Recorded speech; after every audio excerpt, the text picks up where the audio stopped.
Hello मेरी fun fitness family. तो कैसे हैं आप लोग? आई होप आप सभी लोग बहुत ही अच्छे होंगे।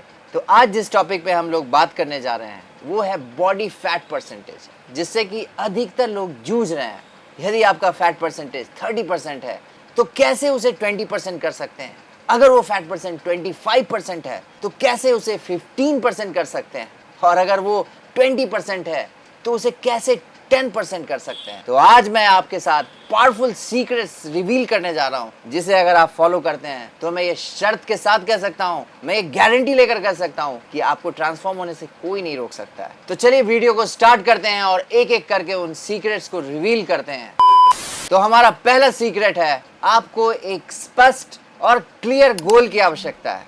मैं अपना वजन घटाना चाहता हूं के बजाय मैं अपने फैट परसेंटेज को 20 से 10% नेक्स्ट 6 मंथ्स में करना चाहता हूं, ये कहने की आवश्यकता है और इस तरह से सोचने की आवश्यकता है। आप एक बार फील करके देखें, सिर्फ इस तरह से बोलने से आपके एटीट्यूड में, आपकी मानसिकता में किस तरह का फर्क आ जाता है। सिर्फ इस तरह से कहने से, आपके सिर्फ कहने के तरीके में नहीं, आपके सोचने के तरीके में, आपके प्रॉब्लम को देखने के तरीके में कितना बड़ा फर्क आ जाता है। आप अपने गोल को छोटे छोटे हिस्सों में तोड़ लें। जैसे कि अगर मुझे 10% फैट रिड्यूस करना है तो ये 10% मैं एक महीने के अंदर नहीं एक्सपेक्ट करूंगा, बजाय इसके मैं छोटे छोटे हिस्सों में, यानी मैं अगले 15 दिन में, अगले एक महीने में उस 10% का कितना हिस्सा घटाने जा रहा हूं, इस पे फोकस करना है। क्योंकि एक साथ आप बड़े फैट परसेंटेज को नहीं घटा सकते हैं, उसे छोटे छोटे हिस्सों में तोड़ के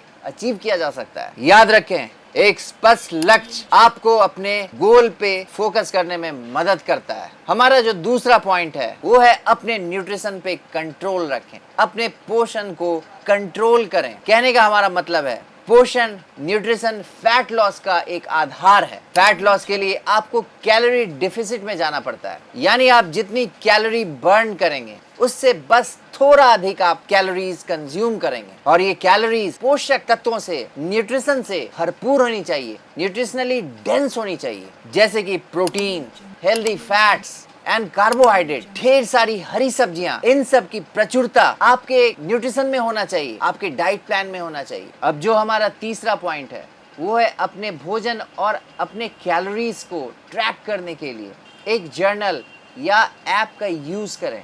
इससे आप अपने गोल से डेविएट नहीं होंगे और आप अपने लक्ष्यों के लिए लॉयल रहेंगे, ईमानदार रहेंगे और अवेयर भी रहेंगे। अब जो हमारा चौथा पॉइंट है वो है स्ट्रेंथ ट्रेनिंग। स्ट्रेंथ ट्रेनिंग अकेला एक ऐसा ट्रेनिंग प्रोटोकॉल है जिससे पोस्ट बर्निंग इफेक्ट आता है कि जब हम एक्टिवली किसी वर्कआउट को नहीं कर रहे हैं तब भी हमारी बॉडी फैट बर्न कर रही है। तो स्ट्रेंथ ट्रेनिंग को आप कम से कम 3 से 4 बार सप्ताह में करें और खास तौर से कंपाउंड एक्सरसाइजेस, 2 या 2 से ज्यादा मसल ग्रुप्स को टारगेट करके एक्सरसाइज करें। कुछ खास बातें जिसपे आप स्ट्रेंथ ट्रेनिंग के दरमियान ध्यान दे सकते हैं वो है, खुद को चैलेंज करें। स्ट्रेंथ ट्रेनिंग प्रोग्रेसिव ओवरलोड पे बेस्ड ट्रेनिंग है, यानी आप किसी एक वेट से निरंतर एक्सरसाइज ना करें, आप अपने वेट्स को प्रोग्रेशन में धीरे धीरे करके बढ़ाएं। इससे आपकी इंप्रूवमेंट बनी रहेगी और प्लेट्यूज हिट नहीं होगा। अब जो हमारा पांचवा पॉइंट है वो है कार्डियो एक्टिविटी को आप अपने रूटीन में शामिल करें। कार्डियो एक्टिविटी से हमारा इमीडिएट फैट बर्न होता है। फास्टेड स्टेट जॉगिंग, रनिंग या वॉक करते हैं तो इससे आपको इमीडिएट फायदे दिखते हैं।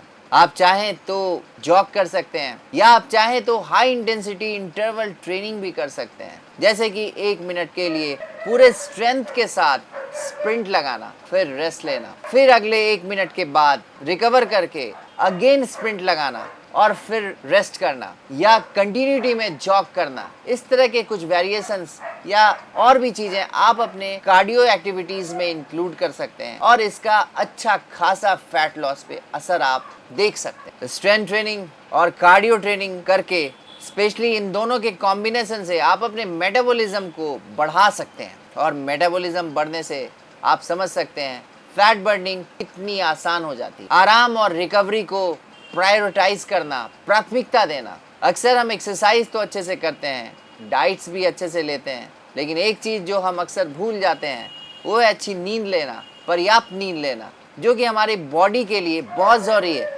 और ये सिर्फ फिजियोलॉजिकली ही नहीं, हमारे साइकोलॉजिकल बिहेवियर के लिए, हमारे न्यूरोलॉजिकल फटीग से रिकवरी के लिए भी बहुत ज़रूरी होता है। इसीलिए अच्छी नींद को नज़रअंदाज ना करें, अच्छी नींद अच्छे से लें। इससे ना केवल हमारे मसल्स रिकवर करते हैं, बल्कि हमारे शरीर के अंदर के अलग अलग किस्म के हार्मोन का लेवल भी ऑप्टिमाइज होता है, बेहतर होता है। इसलिए इसका ख्याल जरूर रखें। लेकिन उसके साथ साथ आप फ्लेक्सिबिलिटी का भी ध्यान दें। फ्लेक्सिबिलिटी से रिलेटेड ट्रेनिंग को अक्सर हम एक्सरसाइज के दरमियान ओवरलुक कर देते हैं, नज़रअंदाज कर देते हैं। ये भी बहुत ज़रूरी होता है। फ्लेक्सिबिलिटी हमारे मसल्स के रिकवरी के लिहाज से, सोरनेस को दूर करने के लिहाज से और फर्दर इंजरी ना डेवलप हो उसके लिहाज से भी बहुत ज़रूरी होता है। इसलिए फ्लेक्सिबिलिटी को अपनी रूटीन में ज़रूर से शामिल करें। अब जो हमारा लास्ट पॉइंट है वो सबसे इंपॉर्टेंट है, वो है आप अपने डेवलपमेंट को ट्रैक करें। आप इसे ट्रैक करने के लिए चाहें तो आप अपना BMI करवा सकते हैं, आप अपने इमेजेस ले सकते हैं, इमेजेस जो कि एक ही लाइटिंग कंडीशन में हो, एक ही लोकेशन पे हो और अलग अलग टाइम में लिया गया हो, जिससे कि आप पता कर पाएंगे विजिबल टर्म्स में आपका क्या डिफरेंस आया है। और अगर आपको डिफरेंसेस दिखे, जो कि ज़रूर से दिखेगा अगर आप अभी तक इन पॉइंट्स को फॉलो कर रहे हैं, तो आप उसे सेलिब्रेट करें। सेलिब्रेशन आपको नेक्स्ट गोल के लिए मोटिवेट करती है। तो ये था हमारा आज का वीडियो। आई होप ये वीडियो आपके लिए हेल्पफुल होगा और आपको अच्छा लगा होगा। तो इस वीडियो को लाइक करना ना भूलें, और अगर अभी तक आपने इस चैनल को सब्सक्राइब नहीं किया है, प्लीज़ इस चैनल को सब्सक्राइब कर लें और बेल आइकन को प्रेस कर दें, जिससे आपको इस तरह के यूजफुल फिटनेस अपडेट्स मिलते रहें। तो मिलते हैं नेक्स्ट वीडियो में। तब तक आप लोग अपना ख्याल रखें, स्वस्थ रहें,